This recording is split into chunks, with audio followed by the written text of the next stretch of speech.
You're listening to Nocturne. I'm Vanessa Lowe.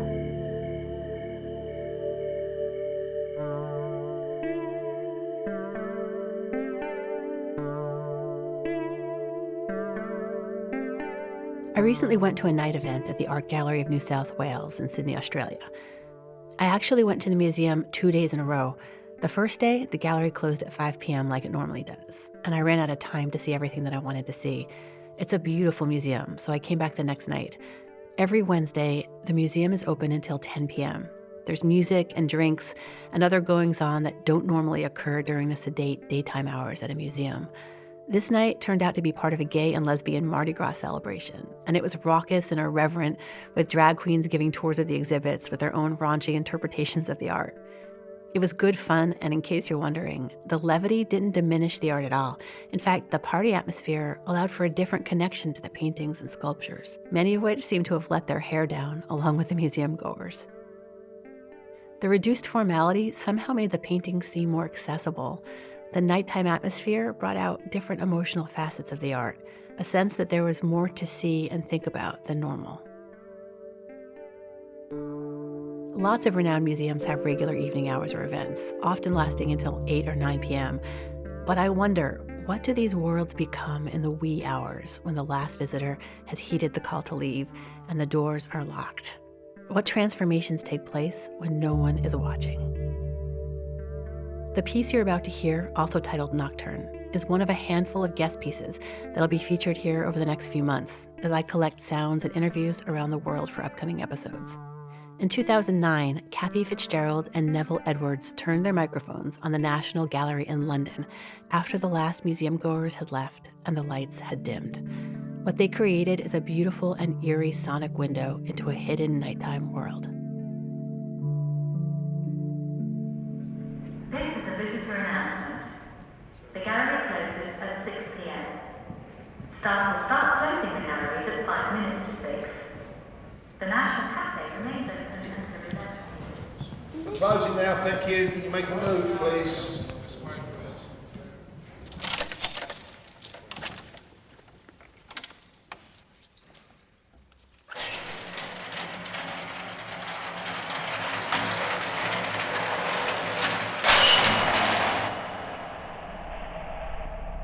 Go ahead, Michael.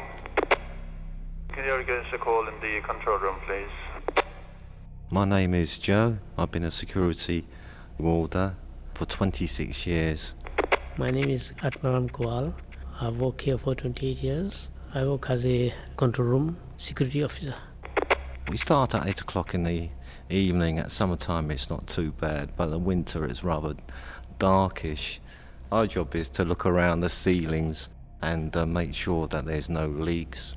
And most of the time make sure that the building is secure.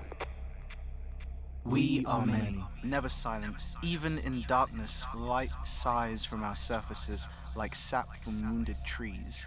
We demand your eyes and meet them with a multiplicity of our own. We are never alone.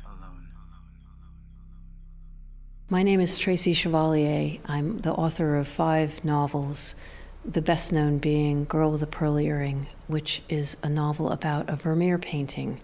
We're standing in a dark room with just a little light from the edge, and you can more or less make out the paintings, what they are. It does feel like they're all asleep. These paintings are asleep, and they've been here all day, and everybody's been looking at them, and they're exhausted. They don't want to tell their stories anymore, so it's dark, and they're quiet, and they're all sleeping just the way we do. And now we're going to wake them up.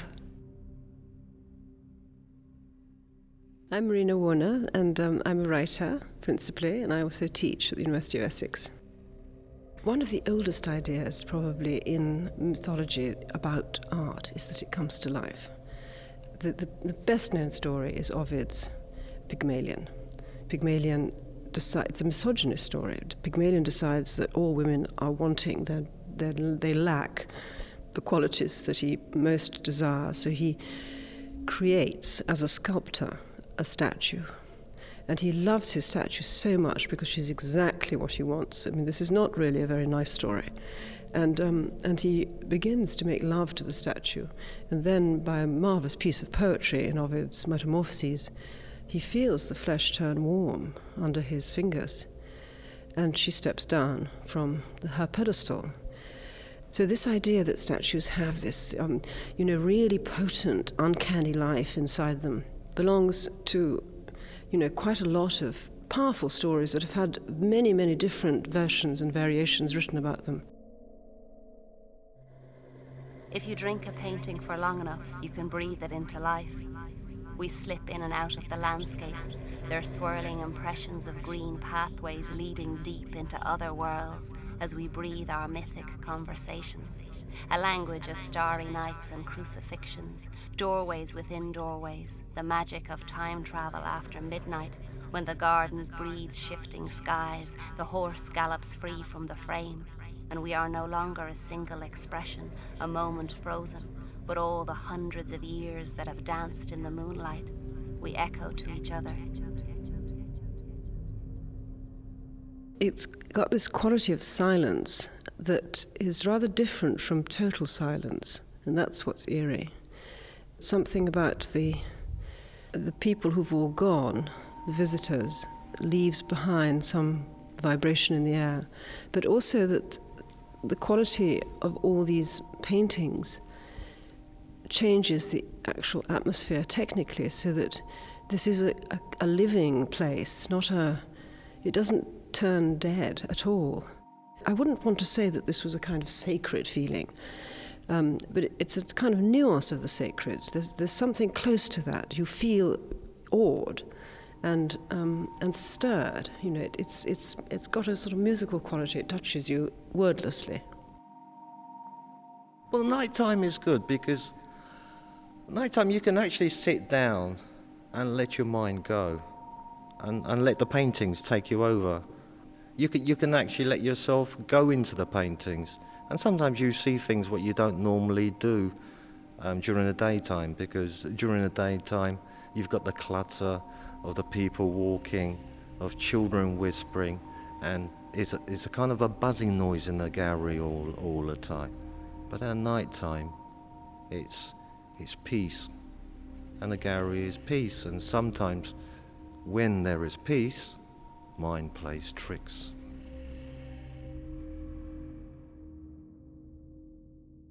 When I go down that area, I feel my hairs go up. Let's say it's 2 o'clock, still going in the morning. It's so quiet down there, and suddenly when you hear some noise, you said, "Oh my God, what is it?"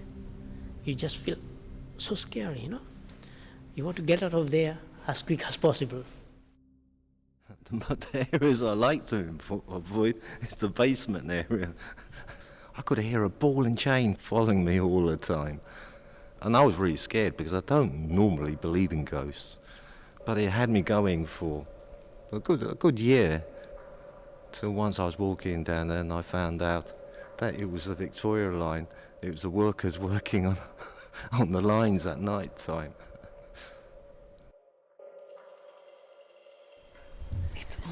The sounds are almost like a prison. You hear these doors kind of cranking shut and open, and these clunk, clunk, clunk of the feet going down.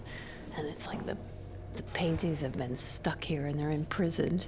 And that's the funny thing about these paintings, is that they don't escape. They don't escape the frame, and they don't escape where they are. They're always going to be here. Even if you move them on a wall, they're really going to stay in the National Gallery, unless they're let out for good behavior to some exhibition, traveling exhibition. Then they'll go off for a little while, and then they'll come back. But it's all the same. A wall is a wall, isn't it? We echo to each other. Who suffered most, who sat for longest, who's been restored, who got hidden during the war, who's been painting of the month, turned into a postcard, reprinted and sold 1,000,000 times, catalogued, downloaded, our faces pressed and contorted.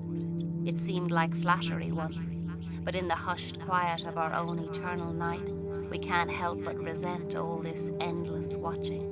We never realize that life is just a rough sketching, but now find we are layers and layers of everyone who ever looked at us.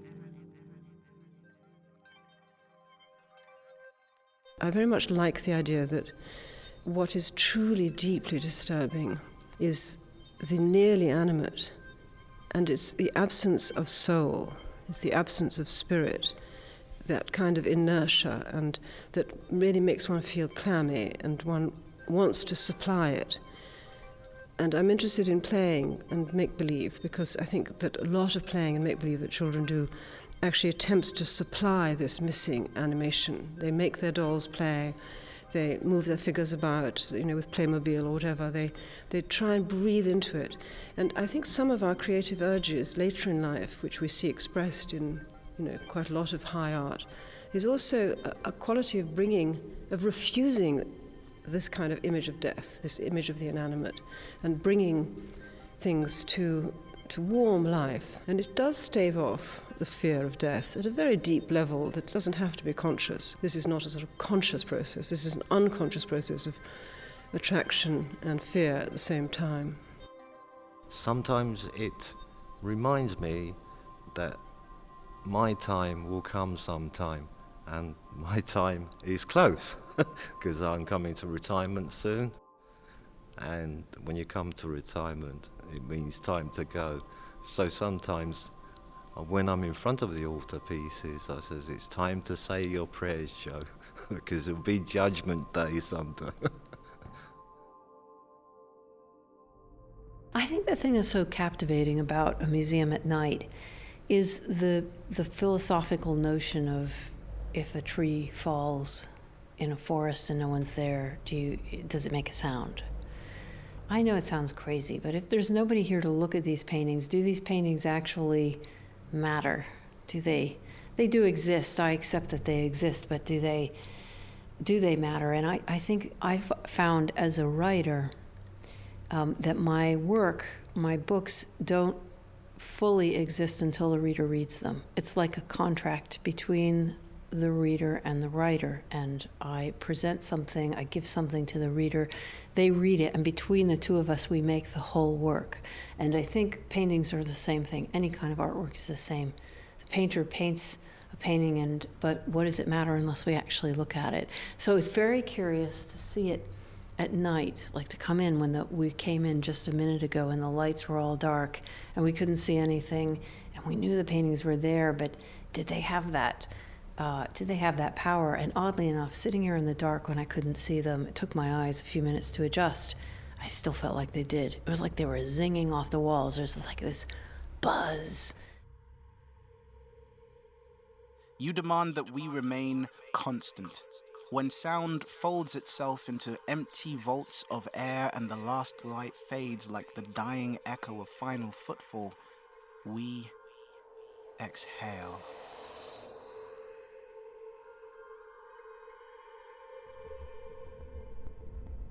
Well, in the morning, about 5 o'clock, it's still kind of like quietish.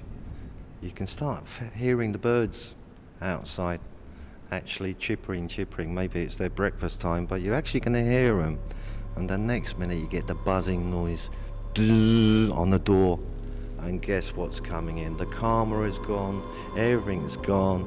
It's bells ringing, phones ringing, and that's the cleaners, the contractors, the people who repair the doors. It's like there's a load of bees in the air, everything is busy. And you get a feeling that the paintings are getting very busy and they're getting very tired. And they're waiting for me to get here at 8 o'clock and give them some free space and freedom.